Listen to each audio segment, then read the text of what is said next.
welcome to the Value Engineering Experts. I'm excited to talk about your product, take a direction on this thing. How's everything overall? Your sales are growing all the time?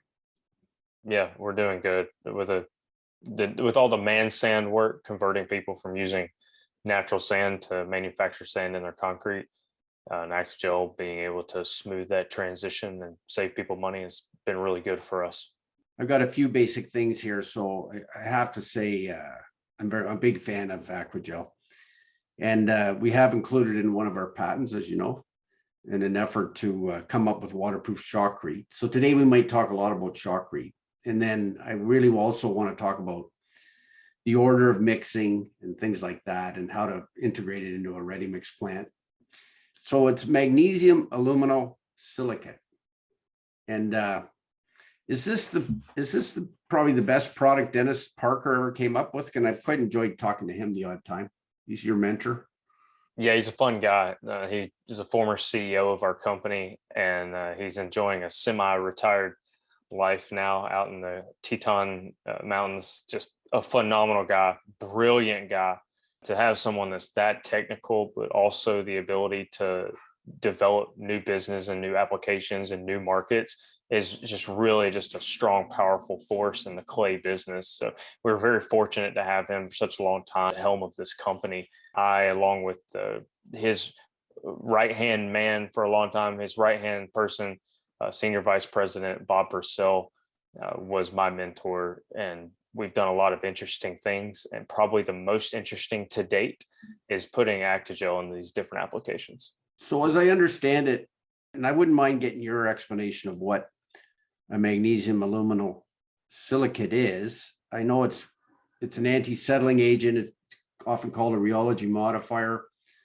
And a lot of your success has been in mining, right? As a rheology modifier. Correct. Moving mine tailings. What percentage now? Was it always about getting Acti-Gel into the concrete market and growing there? It was all about cement-based composites. So we were looking at anything that was cement-based, whether it was white cement, gray Portland cement, whether it's limestone cement, even things that you would just call geosynthetic cements. It's things that were cement-based. We have a really good effect on those items. The ionic strength of those aqua-based solutions are just so powerful that it allows Acti-Gel to really thrive in those environments. And when you have a slurry that needs both suspension capabilities and flow capabilities, then Acti-Gel has a chance to shine. That includes concretes, it includes mine backfilling when it's cemented. And then in some cases, it improves non-cementitious applications, which is where you're moving mineral slurries like ore concentrates across very, very long distances. I'm talking 50, 60, 100 miles long that they're pumping these concentrates or these tailings lines that have these pipelines are maybe going 2 or 3 miles. And same thing, they're not cemented, but they need to be kept in suspension and be able to flow really well. And if those are the two things you're looking to do, then Acti-Gel is going to be able to help you pretty easily. The 208 product is essentially it. Like, would you say it's 80% of Dennis's business that he sold to Active Minerals, correct? No, so Dennis was the CEO of Active Minerals. So he did have his privately held company, still is. His world tied up in that, and that was great. It worked very, very hard and was very successful. Acti-Gel is actually a very small component of what our company does. So our company is Active Minerals, and Active Minerals is actually the world leader in kaolin clay. I'm sorry, air float kaolin clay, I should say, and air float attapulgite clay sales. I mean, they're top of the food chain on that, big time exporter out of the United States. And Acti-Gel is one product line inside of the attapulgite division that's really taken off. Yeah, no, it's exciting. I'm happy to have the relationship. You know, I was looking a bit at your site, and the idea of pumpability, workability is popular with concrete. You know, I did Joe Shetterby, the last podcast. He was great. And he talked about the nature of different cements and the fact that he had to adjust himself for those different cements. So I think when we put the two of you products together, Acti-Gel is really going to help his work, and maybe there's not going to be as much variance or need for Joe to fine tune or know the cements in a market, right? Recall that we we lowered your typical weight of water under your advice because you felt that his colloidal silica would be synergistic. And I think the tests are showing that, I think John Belkowitz is thinking lately, maybe 8% of weight of water. And we're wide open with this. We don't really regard it as anything secret. You know that Seek is quite interested in what we're doing up here. And whether that's your home run sale, maybe one day. Unlike Jim Perkenis, I don't think you should give it to them for free though, you know, because he just wanted the distribution, right? Jim's a great guy, as you know. And he was the one who recommended Belkovich. So we're 3 months into testing, and so Sika says, you know, send us the test. But like I said to Shedderby, we probably should get an NDA signed, right? Because Sika would just absorb it, right? They just absorb it. And now, for the benefit of our audience, waterproof concrete has traditionally been done by crystallines, and Sika continues to put crystalline in, which is a crack filling concept. And what we're finding is that we're completely dimensionally stable. And in a vertical application, let's say mines, and also as long as there's a relief drainage behind the system, that's a secant replacement patent that's I'm doing quite well with. So I'm selling the rights to this patent for 3 years, and then they can renew. And we're looking at Alberta, BC, and Ontario. And I don't think I'll do any more than one. If I can find an ideal partner, it's so much easier, right? To have somebody that you can get along with versus everybody thinks that they can take your idea. So that's the idea. Then we create these master dealers. And so the master dealers it'd be up to them whether they want to sub-license it or not. Then I can turn and I can service the American market, because I believe in your market, I can really help you guys, you know, with people like Rory Bosma, people who understand concrete. Anyway, it was great. Joe Shedderby's a great guy. Have you ever really talked to him, by the way? No, I've never talked to Joe, but I am familiar with this product, and what it's doing for those bridge decks out in the Midwest is really phenomenal. It's interesting to see a DOT take a lead like that on a new product and have such good success. I mean, to me, that's his biggest selling point right now is having that success with hundreds of bridge decks. Really, really well done. And then, of course, I know John Belkowitz, and we had him as a guest on our podcast, and John was phenomenal. And, you know, being such an expert in colloidal silica, you know, when he starts really getting into the nitty gritty, which we did offline, not on the podcast, but offline, we were talking about colloidal silica. And what I've known from 10 years ago, they're so much more advanced now. And to hear how excited John gets about that colloidal silica, about E5, about the different things that it can do, it almost sounds like a wonder drug, right? It almost sounds too good to be true. And so there are going to be some applications where Acti-Gel and products like E5 and their different variations, there are going to be times where they can come together and be very synergistic and very powerful. To hear John tell it, early test results you're getting are just out of this world. And that's really interesting to hear, because your designs are pretty novel, and your concept, your patents are also novel. So I'm watching with great intrigue to see how well you do, sir. Yeah, well, I do my best. And I always was a bit of an innovative guy. You know, I've done a lot of stuff below grade in Canada. I don't know if anyone's done more, and over 40 years, but it's not about ego. We want to try and save CO2, and we want to try and ride that green wave together, Paul. You know, you were very consistently supportive at the start, and you know, when we talked on the phone all the time, I thought you were an old bugger, but you're pretty young. How old are you anyway? 35? Oh, well, you're outing me now? I will turn 35 this year. Yeah, good guess. So. Yeah, no, I mean, you obviously hold a position of responsibility there. How many employees would you guys have? At our company, we have around 200 employees, but just my division's small. We've only got 4 people in my division, looking to hire several more here. Yeah, you seem to be. You'll have to tell me who to call when I can't get a hold of you. Who is that, by the way? If somebody wants to call you and you're busy, because I know you prioritize your family. You got that little girl, right? What's your little girl's name again?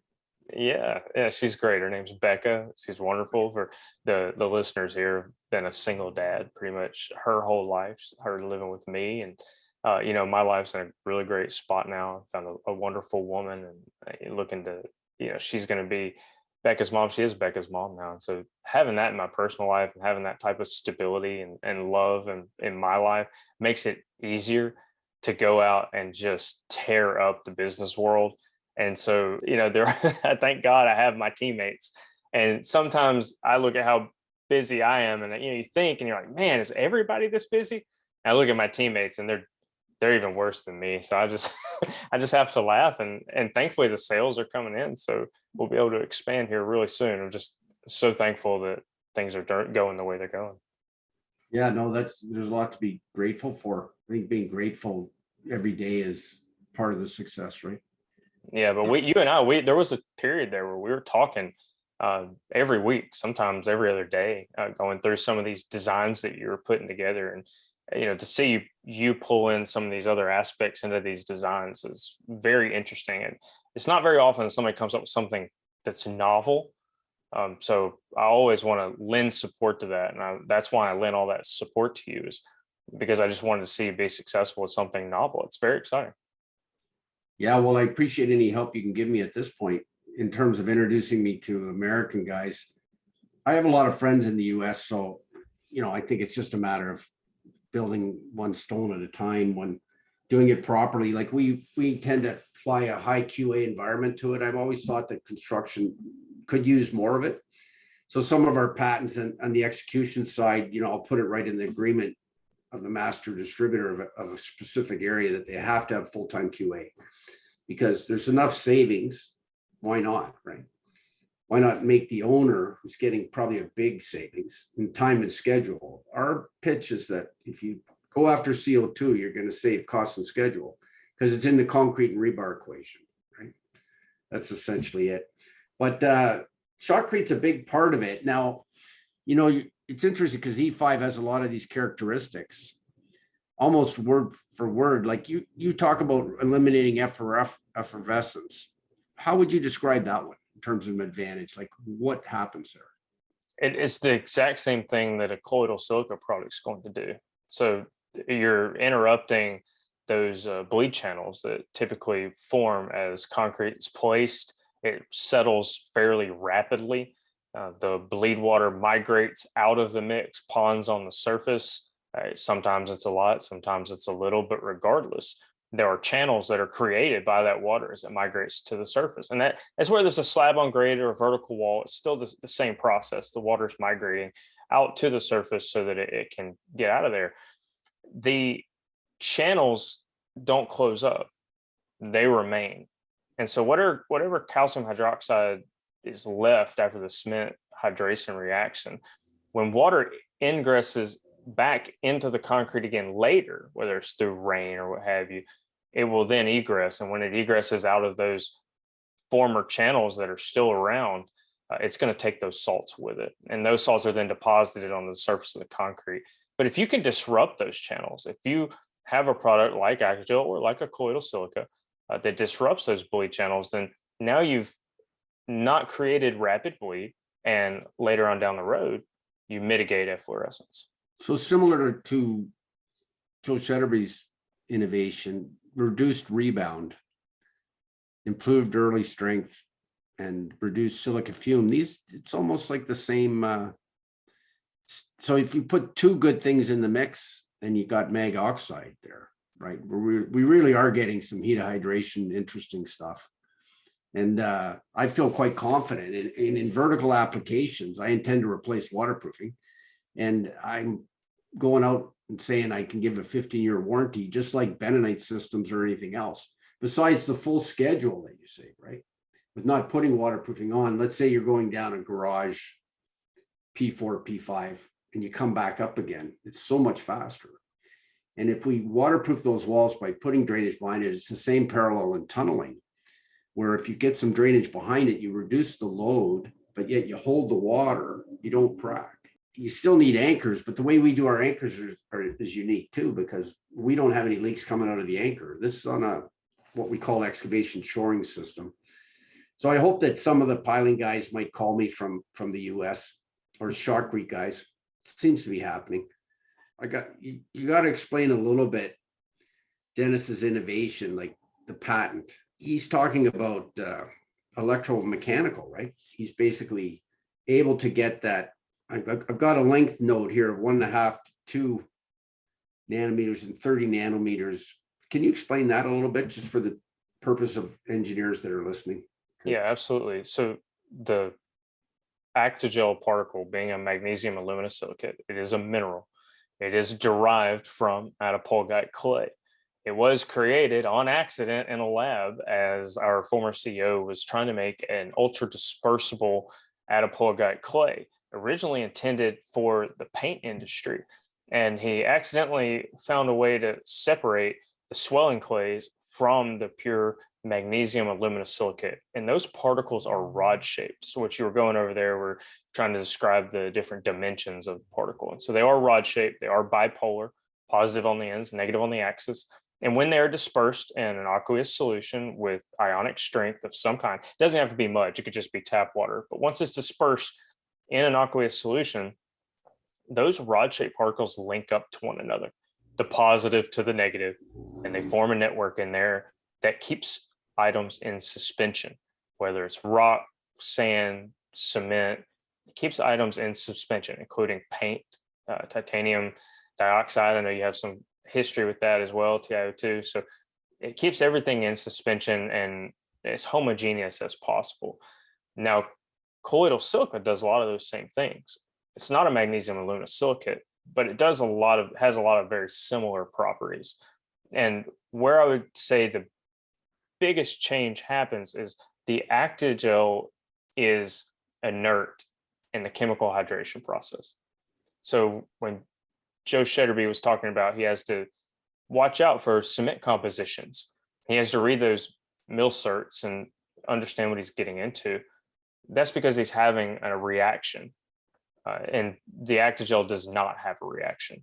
Everything it's doing is electromechanical. There's no chemical solubility going on. The product is forming that lattice structure that I mentioned with the rod-shaped particles connecting into body, and it becomes thixotropic. The slurry becomes thixotropic, meaning that structure, when energy is applied to it, it breaks down, and it causes. And a great example is pumping concrete. Pump it through the shotcrete hose, and it's just moving it's just liquefied. It's unbelievable. It just moves so easily. But once you take that energy away, as in spraying the shotcrete onto the substrate, once it's stuck to the wall and that energy is taken away, it's no longer as fluid. In a static state, it wants to be very, very stable. It's a very high cohesion adhesion property. And that's why it's just phenomenal for shotcrete. And as you mentioned earlier, when you use it in conjunction with colloidal silica, you don't have to use as much Acti-Gel because they are synergistic, and it really does make the best shotcrete on the market. Yeah, I look forward to trying some of the product that we've gotten off you, and we're storing for our first trials and whatnot with the big ready mix guys. So tell me something. Are you like, where'd you get all this education? What school did you go to? You must have a technical degree? Went to Middle Tennessee State University, got a degree in concrete industry management. It is the flagship university for that degree. There's 5 other universities now that offer that program. It's a wonderful program. 4 years just immersed in concrete. It's very, very heavy on getting your hands dirty, getting out there, learning. Once you got a foundational knowledge for that kind of stuff, and you get out in the real world, and then you realize how much you don't really know, and you just got to get it handed to you, man. And that started with Lafarge. Worked for Lafarge right out of school, and man, the education I got there. So you take a couple years with Lafarge, compounded on top of an education in concrete, you start to learn a lot. And then I got over here to Active Minerals. I've been here at Active Minerals for over 10 years now, and man, it was good because there was a lot of responsibility placed on me very early. And so as Paul go out and figure out how this is going to work. And so you just spent night and day, every single day. What can Acti-Gel do? What can it not do? And as you start to learn about different sectors of the concrete industry, whether it's ready mix, precast, and precast means so many different things: dry cast block, dry cast pipe, double T's. You make an SCC concrete, and you get exposed to a lot of things. You get exposed to concrete, you get exposed to deep foundation piling, get exposed to residential swimming pools. You just get exposed to so much when you're in a job like I'm in. And to be able to help all those industries make a better concrete, and now make a better, more green, more cost efficient concrete, what we do now, is really a blessing. I really enjoy my job, love it here. Active Minerals is a great company.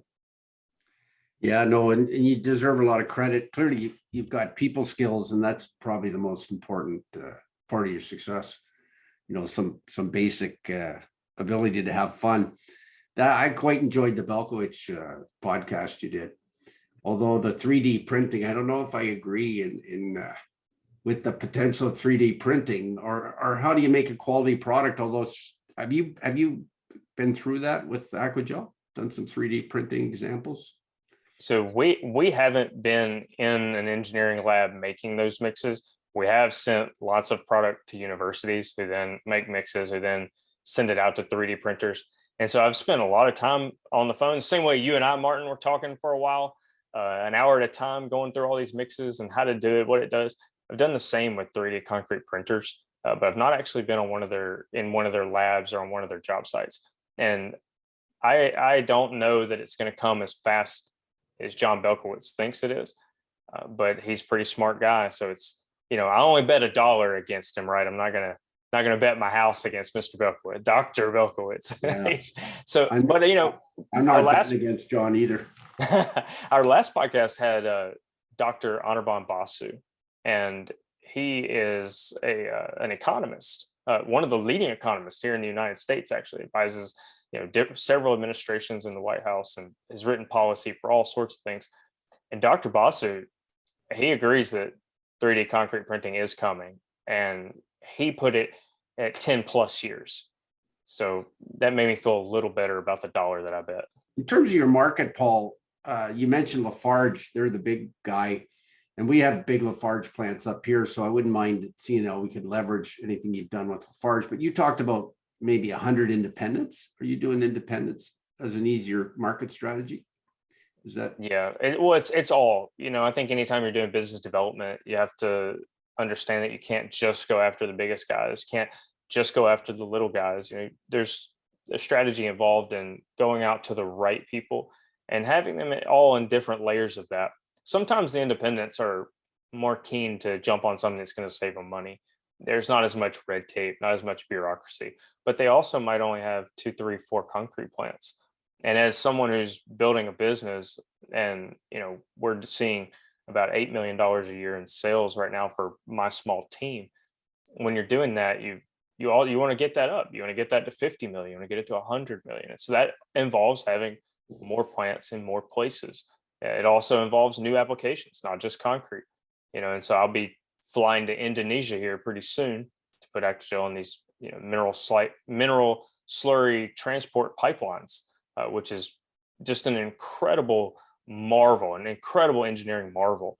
And if I can help those guys increase their ability to pump solids through that pipeline, it's going to be great for our team, and it'll be great for their team. So just so everyone's clear on that's listening, the amazing fact that you didn't mention yet, but this idea of holding slump for 3 hours, I mean, that's not unusual for your shotcrete, right?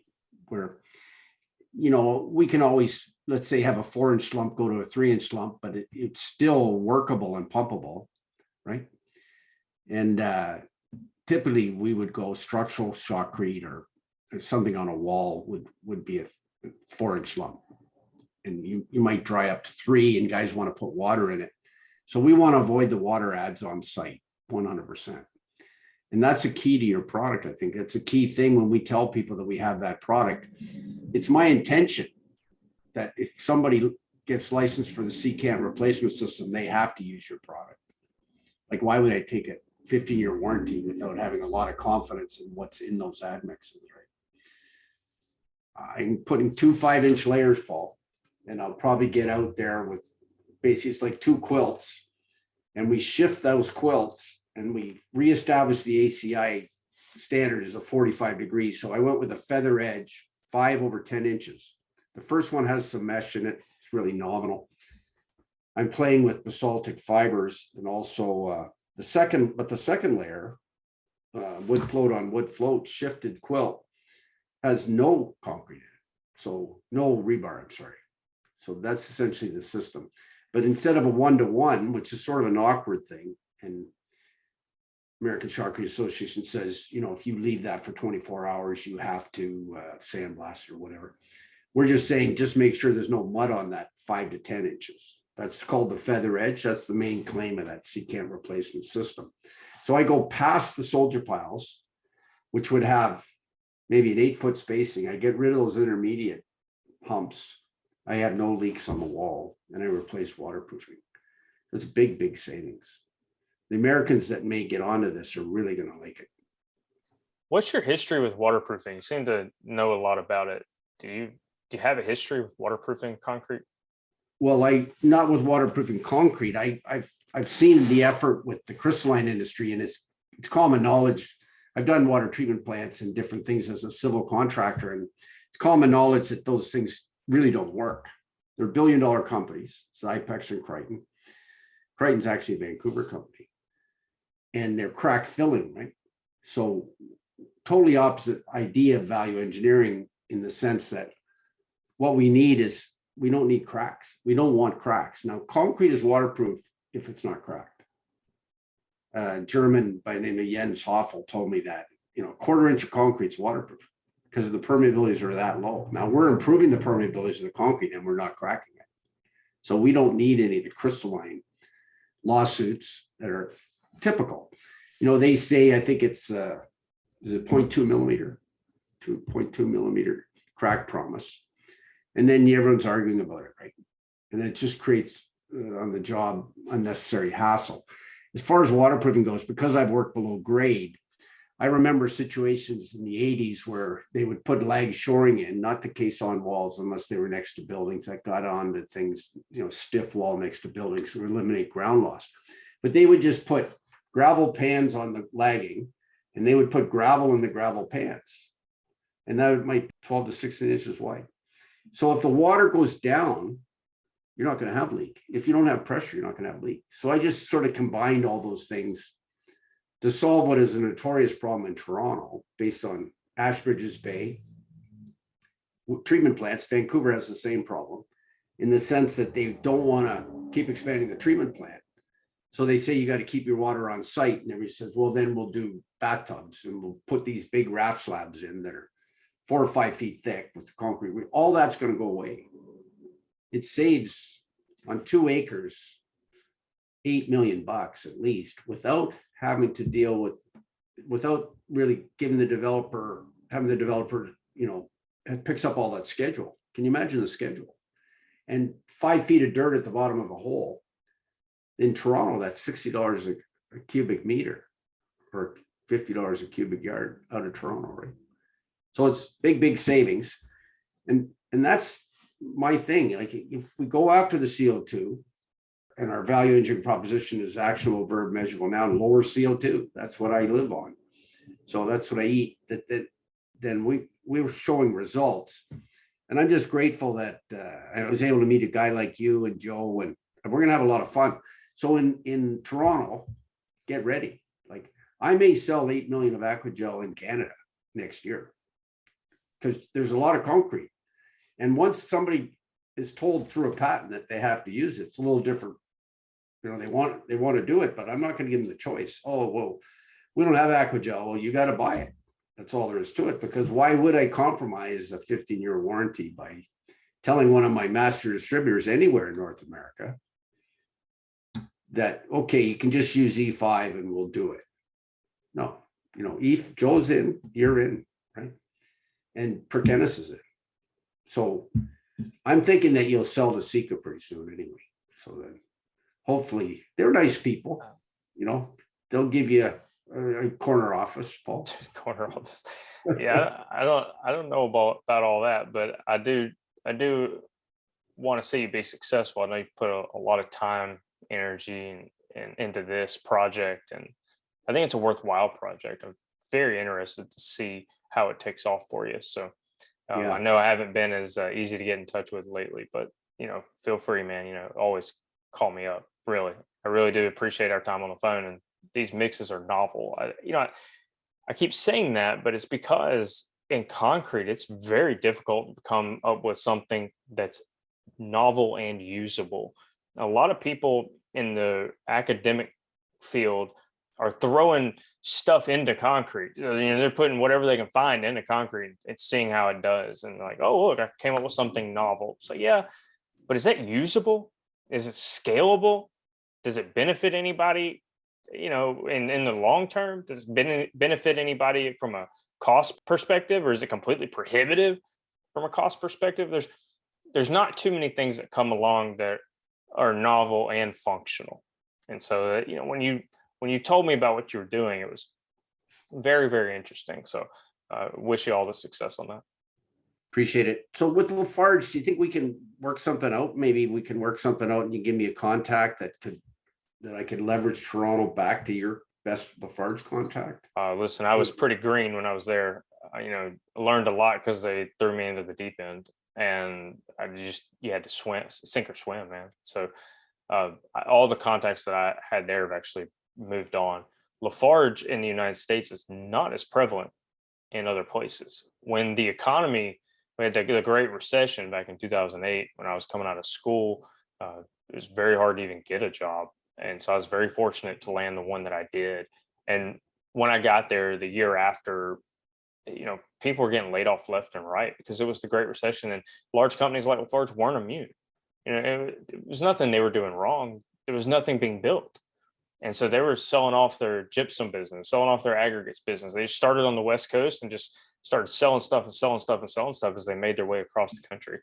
So there's not a ton left of them here. But I'm sure that we can dig up some contacts for you, people that you could call and have these discussions with.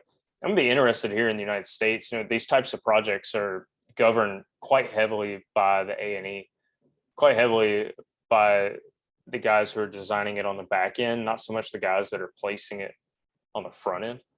So I'd be really interested to see how guys like Rory, who I really like, who you've introduced me to, be really interested to see how he goes about developing these markets. Yeah, Rory, you're either a concrete guy or you're a piling guy. It's tough for Rory in the sense that he doesn't understand the piling, but we're supporting him.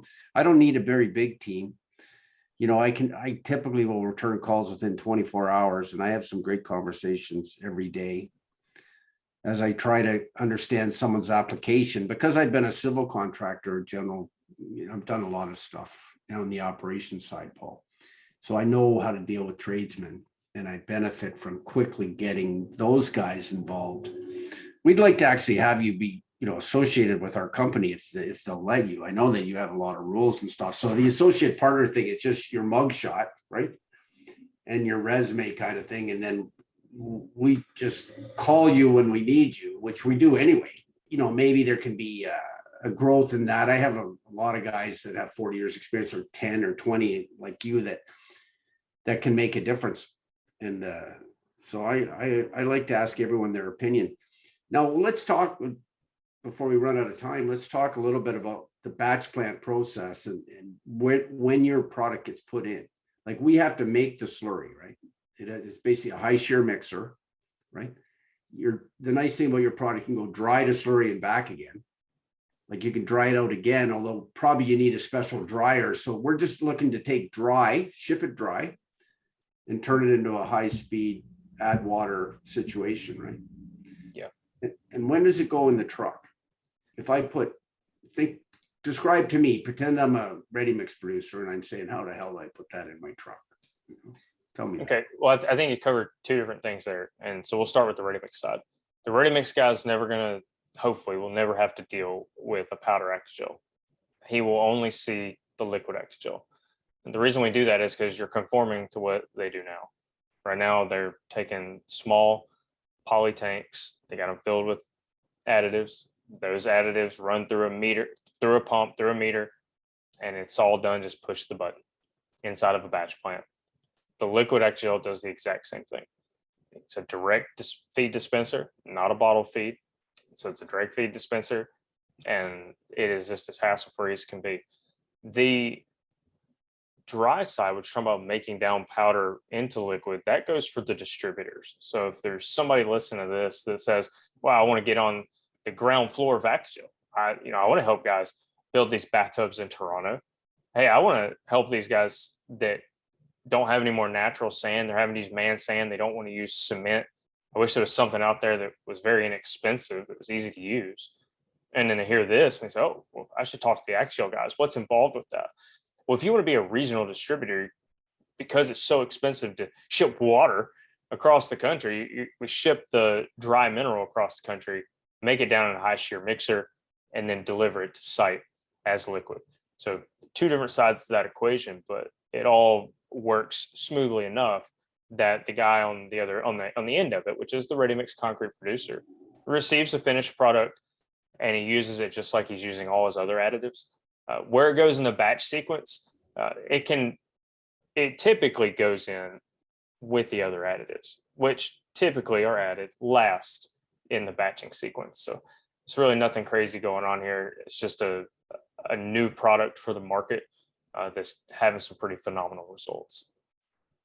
So if somebody, the ideal user would have a high shear mixer, and what kind of level of investment do they have to take on?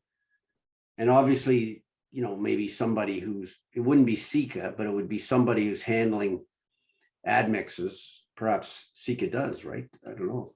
Well, maybe. And it depends. A lot of the people that we're looking at now to be the toller in this situation, they've already got this equipment. It's common equipment used to make down other dry products into water. So knowing that these systems are out there, these companies are already out there, it's just saying, hey, if you've got an open time in your schedule, you're like, man, I'm busy 4 days out of the week, but I could really do something on this fifth day. Well, let's make Acti-Gel. Oh, I've got 20 tanks back here that I need to use, but only 15 of them are full. I could really use another product to keep these tanks full. Well, let's make down Acti-Gel.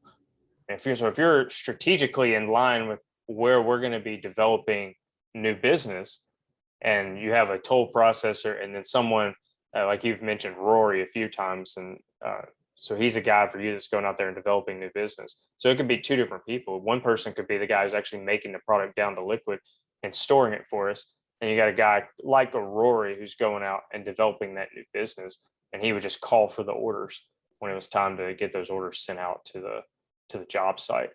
And there's a lot of people who are selling direct right now, people who are within our geographic footprint, that the cost of shipping the water to the job site is not prohibitive.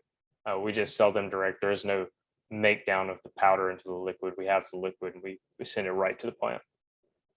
So that might be the way we'll start Toronto. Would you agree? I mean, you're sending liquid up to Valley Mines. Yeah, that's right. So we probably should look at that. And maybe it's even something that I would do good at, because I know I don't know if I don't really want to employ people, but let's say I have a few and I have a nice farm and a nice warehouse. If I was to do a high shear mixer, which is basically a chemgrow plant or something, right? Would it be that type of thing, or would it be a different product? I mean, you must have a flocculant that keeps that in suspension, correct? No, there's no flocculant involved at all. The Acti-Gel particles keep themselves in suspension. The fact that they have the ability to keep concrete in suspension, or some of these mineral slurries that are 4.2 SG in suspension, it keeps itself in suspension pretty darn well. That would be interesting. So I think we'll learn as we go, right? We'll, as long as you can supply me. So if I had a 1,000 meter job or 10,000 meter job, you could, and keep in mind a cubic meter is bigger than a cubic yard, but maybe you can do the math easy. I find I should respect the fact that most of our audience will be American.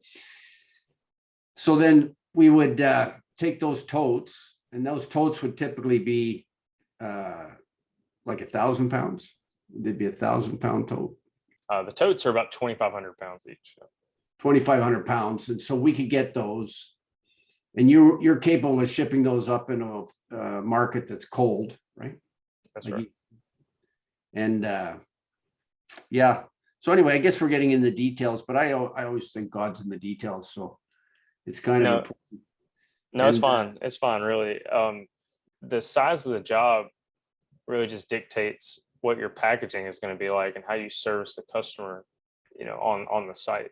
So if they're doing 1,000 yards and 4 totes of Acti-Gel or 2 totes of Acti-Gel even could handle that job, that's a pretty easy job to service.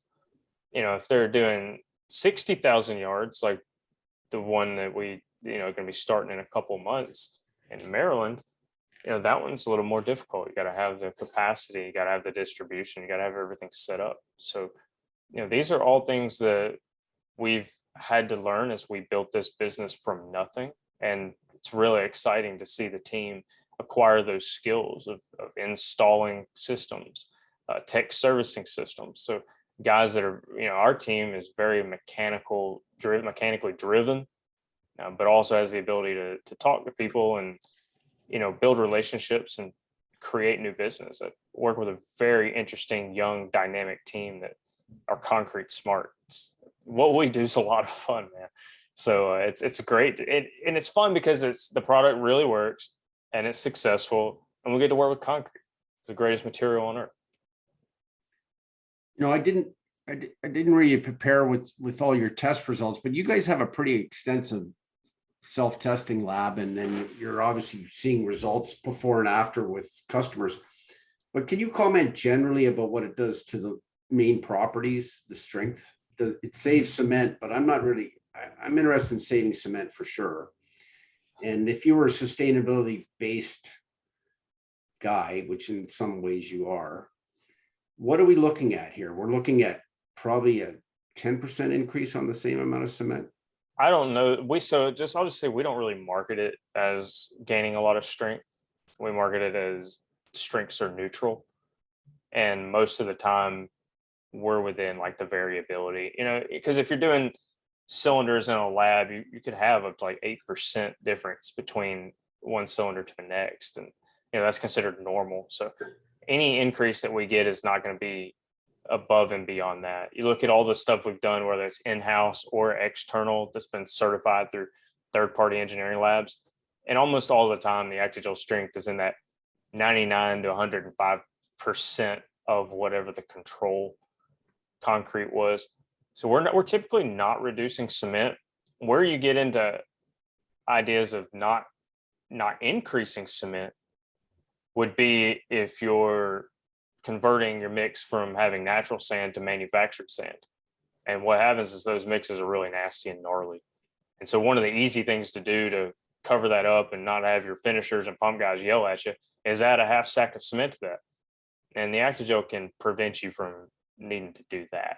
So that's where I would say you're not going to require more cement. The green side of things is you're not dredging rivers, not dredging beaches. You're using a byproduct from the rock crushing, and you have manufactured sand there that in many places can be used. And there's some sands that are really, really, really tough, man. And they're really hard. So I'd say we have about an 80% success rate right now with different sand sources. I'm not going to sit here and say it's 100% all the time. It's magical. It's not magical.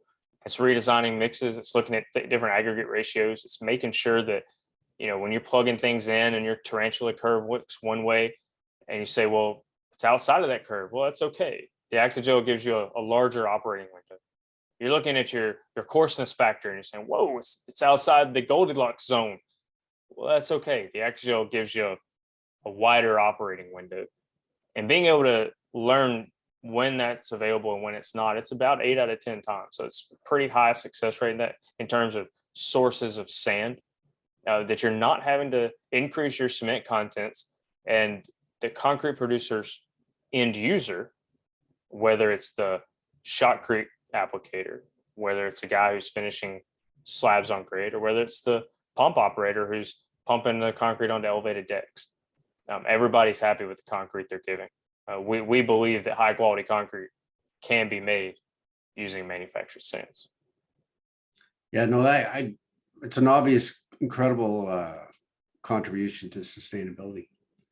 So That's great. And the next steps are to get it going. And we'll have to put a bet on how much we sell, you know. When I'd like you guys to run some tests for us too, if that's possible. Do you ever do that for customers, or are you just doing your own R&D all the time? No, of course, everything we do is, I say everything, 99% of all the tests that we run are customer oriented. So somebody who's interested but doesn't have time in their lab, and they'll let me find out on our own if it'll work or not. And we're very honest about that. You know, we've had some quarries that sent us some sand that was just awful. I mean, elongated particles, just nasty, nasty stuff that we just couldn't do anything with it. We've had other sand sources come in and they're full of mica. So they absorb water like you wouldn't believe. There's nothing you can do about that. And so, you know, can't fix that either. But about 8 out of 10 times we can solve the issue of needing to use more manufactured sand in the concrete. And almost all of those cases that I can think of, we come in at a cost savings for the user. And I think you and I are aligned in two critical components. And that is that we want to make a more green industry. And so we're talking about reducing CO2 content. I'm talking about not having to dredge rivers and beaches. Instead, you can use these byproducts in these other places and substitute those in very easily. And so we're going at it from that angle, but then we're also going at it from a cost savings angle. You're saying, hey, we got to look at this whole project from time delays, material savings. We're going to do something new, but in the end, we're going to save millions of dollars. And I'm coming at it from the same way. That you're not going to be shipping sand from 80 miles away. You're not going to be hampered by, you know, deliveries because they're servicing, you know, one sand source is servicing hundreds of plants. And because you're on the outskirts of that, you're the one getting cut off. You know, those freight prices are crazy right now. But you got a quarry 5 miles down the road serving your rock, and you could use their sand if there's a way to do it. And I believe we're that way. So we believe you can make that high quality concrete with manufactured sand. You do it by making minimal changes to the mix. And what you're going to do is you're going to add Acti-Gel to that. And that's going to solve that problem. We're going to advance this industry into the making it normal that people are using manufactured sand. It sounds very cost effective in terms, if somebody was to look at a total cost equation. I know you guys want to make money and that's part of it, but for the producer, you must run into situations where they actually can give you an order and not necessarily increase the cost per yard. Almost always. If they're being honest about it, which could be that they charge a customer something for sure, but they also maybe make more money, right? Which isn't a bad thing. Yeah, it's almost always that we're trying, well, we want to save the concrete producer money. It's such a tough business, man. Concrete, as much as we don't want it to be, it's a commodity. It's a commodity product. And the reason it's a commodity is because the guys buying it typically don't see a difference from buying from one producer or another producer. Similar when you're buying toilet paper. You know, you're looking at one brand versus another brand. Instinctively, we don't think, wow, there's not a lot of difference in these. I'm just going to go with this brand. Concrete's bought in a similar manner. As concrete producers, we don't necessarily think that way. We think, oh, we've got the best mixes, the best technicians, our services, you know, beyond reproach. Our designs are great. Our relationships are great. You know, they're trying to set themselves apart and not be a commodity. But at the end of the day, it really is. And so a lot of things are being driven by price. And the margins are very difficult in the concrete business. They remind me of margins from, say, running a restaurant. You know, it's very difficult. Guys are doing their best. And when you can take something like natural sand, whose price keeps getting driven up due to either scarcity or hauling, and you can replace that with something that is very easy, that people understand. And now we can do it in a way when using Acti-Gel that the concrete, the quality of that concrete does not change. It looks exactly the same. It looks exactly the same. The pump guys loving it. Finishers don't notice any difference.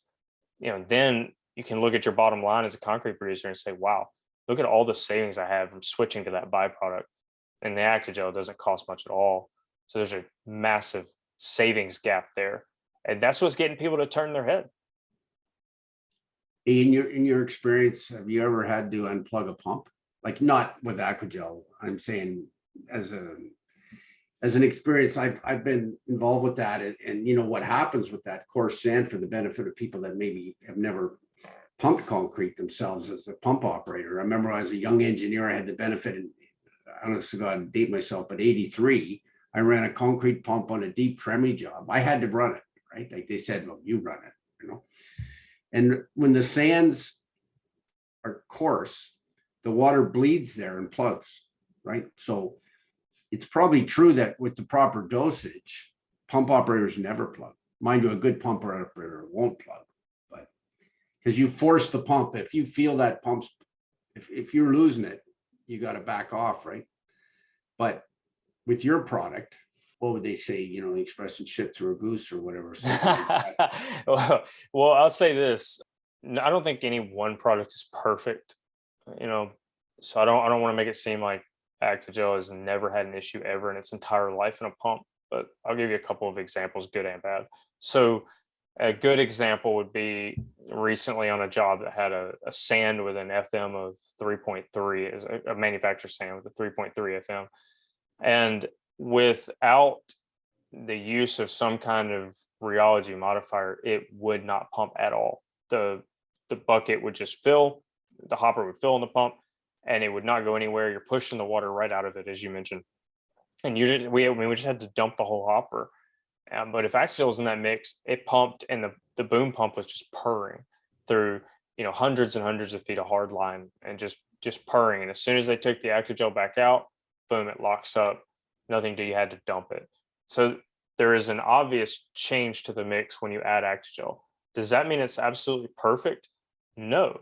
I've been on a job very similar to what you're talking about. It was deep foundation piling. They were inserting rebar cages, and these were 150 feet deep, so not shallow by any means. And the Acti-Gel looked phenomenal above surface. I mean, we were breaking the line apart at 100 feet, and it was the best grout you've ever seen in your life. But once it went up 300 feet, back down, you know, to the around that 90 at the very top, and it goes down that trimmy to the bottom, we were losing it. And we couldn't figure out why. Couldn't figure out why in the world does it look so good in the lab? Why does it look so good pumping 100 feet out under the ground? But, you know, as soon as we get up in the air and back down, we're losing it. The water's being forced out, and the sand's packing, and, you know, we're having to break everything down, you know, lay the leads again, which is just brutally hard work. And, you know, it was a frustrating day, but it taught us something. It taught us that if we're using fine sand, a grout mix, that the Acti-Gel is just part of the solution. That in those specific mixes, you need to be able to keep the water in under pressure. And products like a colloidal silica, what we used that day was actually cellulose. So went back, reformulated. We used a cellulose product. And the cellulose ether at a very small dose of what you typically would use when combined with Acti-Gel made a piling mix that you just can't beat. But, you know, those are things that we've learned. So you're asking me, you know, earlier, you're like, well, where'd you get this repository of information in your head about concrete? Well, it was a lot of hard, you know, a lot of trial and error. And you end up, and the ones that you error, you don't forget those, and you learn and you get better next time. And I feel like our team has done that. So that application, was that like an auger cast pile? It wasn't. It was an auger cast pile. Yeah. And wouldn't you think? Well, you know, I can make my own comment about this thing was probably over designed, right? That's a bee in my bonnet. Like a lot of times that stuff's over designed because they don't load test it properly, and they get engineers that frankly want to have a factor of safety that makes them comfortable with. But if the factor of safety is 8, then, you know, that's a poor use of material, right? Because I believe in a factor of safety always of 2 and load test to prove, right? And that's where a lot of my patents come, where I, from experience, I can save an owner a ton of money with the whole idea of, well, why is that rebar cage in there to that extent, right? Everybody, the rebar cages you see on LinkedIn these days. Yeah, I don't know if you follow LinkedIn much, but they're really amazing. And then they, you know, they're challenging you to get between the rebar, but then what possible load could that be? right? That would cause that cage to need to be, I think, 50-ton cages or 20-ton cages. But anyway, concrete, just, I always like to mention this, is 1,000 in cement is 1,000 kilograms of CO2 in manufacture. And steel is 7,000 kilograms CO2 in manufacture. So one of my comments is if we get it crack free, then we should be able to reduce crack rebar, right? Which is the real return of the equation that I'm after, to try and encourage people to have another look at that. Because if I don't have any cracks in my bridge deck, why do I have that much rebar in my bridge deck? I mean, you need the structural, but people just double up the bars, right? And 6 or 8 inch spacing, 2 ways. These raft slabs in the bottom of Toronto, think of all the savings there. Anyway, I mentioned it because I'm sure I'll have some developers listening in on the Footprint Engineering Experts broadcast with you. And it's been really enjoyable, Paul, to have you. And I say we're getting close to the end. We probably talked about everything we could talk about, other than, where are you going to go on your holidays next? Like, I don't know. Do you get away much other than just work all the time? Where do you want to go with your nice new family? The best thing we can do is spend time with our friends and family. And so we try to get away at least once every year, spend time with my childhood friends and childhood family. When I was growing up, I had friends and their families were literally a second family for me. And so trying to see them every year, we love to go to Florida, spend time with them, and we'll get at least a dozen people down there and really have a week together to come back and catch up. What's everybody been doing in their lives, and being able to have our kids be friends is really, really great. Family is really everything. I just really love getting down there and seeing them. Yeah, very good. Anyway, thanks a lot for joining me, and you take care, and we'll talk soon. Absolutely. Thank you, Martin. Take care.